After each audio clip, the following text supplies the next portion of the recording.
السلام علیکم ورحمۃ اللہ وبرکاتہ۔ محترم بھائیوں، عظمت صحابہ کرام کے عنوان سے ہم نے اپنی گفتگو کافی حد تک مکمل کی۔ آخر میں کچھ باتیں عرض کرنا چاہوں گا۔ ہو سکتا ہے کہ آپ کو یہ باتیں کڑوی لگیں، یا آپ کو یہ قابل قبول نہ ہو، یا آپ کو کوئی پہلی مرتبہ بتا رہا ہو، لیکن سچ ایک ایسی چیز ہے کہ جس کو بتانے میں نہ اللہ کوئی آر کرتے ہیں نہ اللہ کے رسول، اور ہمیں بھی اللہ اور اس کے رسول کی سنت پر ہی چلنا چاہیے۔ جو لوگ یہ سمجھتے ہیں نا کہ صحابی کا لفظ ساتھ لگ گیا تو اب ان کے اوپر شریعت کی قلم اٹھ چکی ہے، اب وہ سارے کے سارے بس جنتوں میں داخل بھی ہو چکے ہیں، وہ جو مرضی کریں ان کے اوپر اب جنت ہی جنت ہے، یہ عقیدہ بہت غلط لوگوں نے گھڑ لیا ہے۔ ناراض نہ ہوئیے گا، آپ کو میں صرف بخاری مسلم سے آپ کے ساتھ بات کروں گا، یا قرآن سے آپ کے ساتھ بات کروں گا۔ بخاری شریف میں حدیث ہے کہ مدھم نامی ایک صحابی رسول غزوہ خیبر میں نبی علیہ الصلوۃ والسلام کے ساتھ موجود تھے۔ انہوں نے انفال میں سے ایک چادر چوری کر لی، اور اسی جنگ میں انہیں ایک تیر لگا اور وہ شہید ہو گئے۔ صحابہ کرام نے باقاعدہ مبارکیں دیں کہ شہادت ہے۔ اللہ کے نبی نے فرمایا تم شہادت اور جنت کی بات کرتے ہو، میں دیکھ رہا ہوں کہ آگ کی چادر مدھم کو لپیٹے ہوئے ہے۔ صحابہ کرام پر سکتہ طاری ہو گیا۔ فرمایا اس نے ایک چادر چوری کر لی تھی، یہ بخاری سنا رہا ہوں، حدیث لگا دی جائے گی آپ کو۔ پھر اسی مسلم شریف میں ہے کہ ایک صحابی رسول تھا، وہ جنگ کر رہا تھا، اللہ کے نبی نے دیکھ کر اس کو کہا یہ جہنمی ہے۔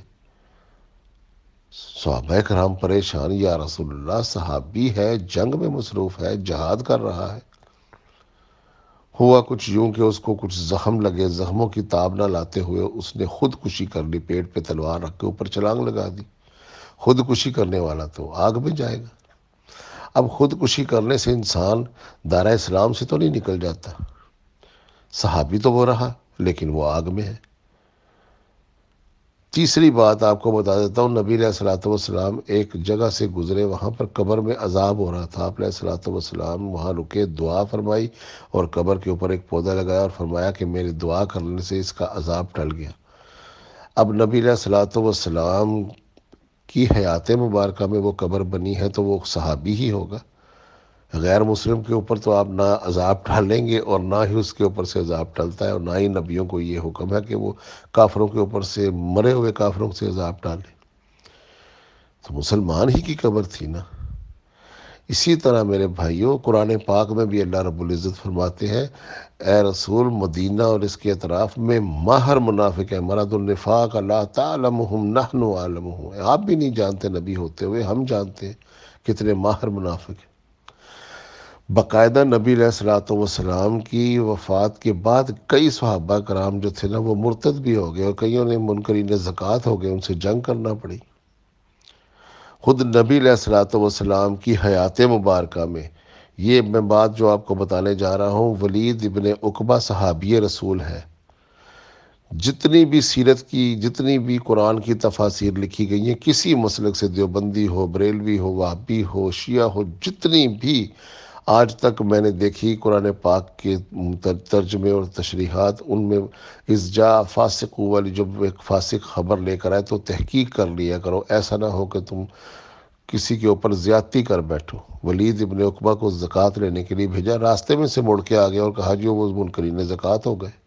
اللہ کے نبی نے جہاد کی تیاری شروع کر دی، ادھر جو تھا فرشتے آ گئے، انہوں نے آ کے وحی سنائی نبی علیہ الصلوۃ والسلام کو، اور یہ کل دنیا میں جتنے شارحین ہیں وہ کہتے ہیں یہ آیت ولید ابن عقبہ نے یہ عمل کیا تو اتری۔ اب وہ صحابی رسول بھی ہے، اور نبی علیہ الصلوۃ والسلام بھیجتے ہیں اور آ کے جھوٹ بولتا ہے اللہ کے نبی سے، کیا وہ سیدھا جنت میں چلا جائے گا؟ اچھا اگر آپ کہیں جی اس نے معافی مل گئی، تو حضرت عثمان کے دور میں کوفے کا گورنر بنایا، شراب پی کے نماز پڑھا ڈالی، یہ مسلم شریف میں لکھا، بلکہ اور بھی ہر حدیث کی کتاب میں آیا۔ حضرت عثمان نے اس کو معزول کر کے اس کو سزا دی کہ جو شراب پی کے نماز پڑھا دی، صحابی رسول ہے ولید ابن عقبہ، کیا کریں؟ اب حدیثوں کو کہاں لے جائیں؟ اس لیے لوگوں نے آپ کے ہاتھوں سے بخاری مسلم چھین کر فضائل اعمال اور بہشتی زیور پکڑا دیے۔ سچائیاں تو یہاں لکھی ہیں۔ قرآن میں آؤ، قرآن کہتا ہے منکم من یرید الدنیا منکم من یرید الآخرہ۔ قرآن میں تو صحابہ کرام کے جو بارے میں رضی اللہ عنہم ورضوا عنہ، وہ تو بہت تھوڑی سی جماعت ہے، اور اس میں بھی اللہ تعالیٰ قید لگاتا ہے اگر وہ اس پر قائم رکھیں، ذالک من خشی ربہ یبایعون تحت الشجرہ کالسابقون الاولون والذین اتبعوہم بإحسان۔ یہ ساری شرائط اور قیود اللہ تعالیٰ لگاتے ہیں، تو پھر اللہ تعالیٰ اپنی رضاعت کا اعلان کرتے ہیں۔ یہاں یہ کہہ دیا جاتا ہے کہ بس صحابیت تو بخشا بخشا ہے۔ جو میں نے پیچھے آپ کو ہر حدیث بخاری مسلم کی سنائی ہے، اس میں دیکھے تو صحیح، اللہ کے نبی کا ایک جماعت مجھ پر پیش کی جائے گی، میں انہیں پہچان لوں گا، وہ مجھے پہچان لیں گے۔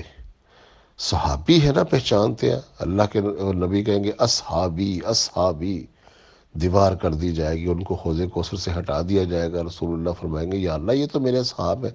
آواز آئے گی آپ کے جانے کے بعد انہوں نے دین میں تبدیلیاں کر دی تھیں، یہ نہیں کہا گیا کہ کافر ہو گئے تھے، دین میں تبدیلیاں کر دی تھی، رہے صحابی ہی لیکن یبدل فی الدین۔ تو اللہ کے نبی خود فرمائیں گے سحقا سحقا لمن غیر بعدی سحقا سحقا لمن بدل بعدی، لے جاؤ ان کو مجھ سے دور جنہوں نے میرے بعد تبدیلیاں کر دی۔ صحابی رہے، مسلمان رہے، لیکن غلط کام کیے تو حوض کوثر سے ہٹا دیے گئے۔ یہ ساری حدیثیں بخاری اور مسلم کی سنائی ہیں ابھی آپ کو، اور قرآن سنایا ہے۔ تو خدا را صحابہ کرام میں اچھے سے اچھے لوگ بھی ہیں، لیکن یہ عقیدہ فاسدانہ ہے کہ سارے کے سارے بخشے بخشائے جنت میں چلے گئے۔ محاسبے سے پاک انبیاء کرام ہیں، باقی ہر نفس کا محاسبہ ہوگا، اچھے کی اچھی سزا، برے کی بری جزا، ہر چیز ملے گی۔ السلام علیکم ورحمۃ اللہ۔